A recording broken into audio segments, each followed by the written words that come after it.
14,000 ಕೋಟಿಯ ವಂಚನೆ. ಬೆಲ್ಜಿಯಂನಲ್ಲಿ ಮೆಹುಲ್ ಚೋಕ್ಸಿ ಬಂಧನ ಆಗಿದೆ.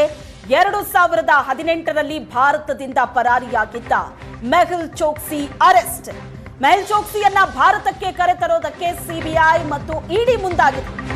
2018ರಲ್ಲಿ ಭಾರತದಿಂದ ಪರಾರಿಯಾಗಿದ್ದ ಮೆಹುಲ್ ಚೋಕ್ಸಿ ಈಗ ಬೆಲ್ಜಿಯಂನಲ್ಲಿ ಈತ ಅರೆಸ್ಟ್ ಆಗಿದ್ದಾನೆ.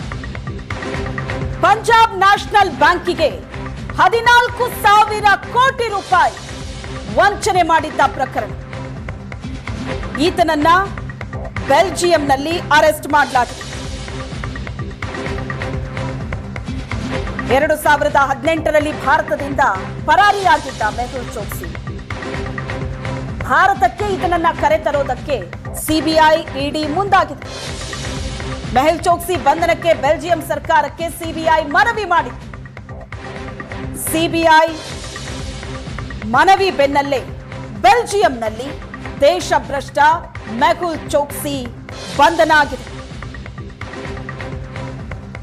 ಮೆಹುಲ್ ಚೋಕ್ಸಿ ಗಡೀಪಾರಿಗೆ ಭಾರತದಿಂದ ಬೆಲ್ಜಿಯಂ ಸರ್ಕಾರಕ್ಕೆ ಮನವಿ ಮಾಡಲಾಗಿದೆ.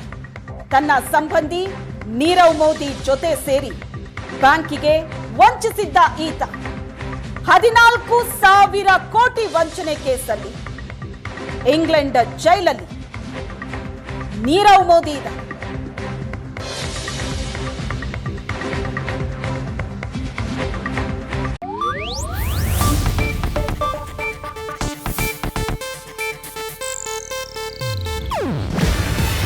ಇದು ಏಷ್ಯಾನೆಟ್ ನ್ಯೂಸ್ ನೆಟ್ವರ್ಕ್ ಪ್ರಸ್ತುತಿ. ನೀವು ನೋಡ್ತಿದ್ದೀರಾ ಏಷ್ಯಾನೆಟ್ ಸುವರ್ಣ ನ್ಯೂಸ್.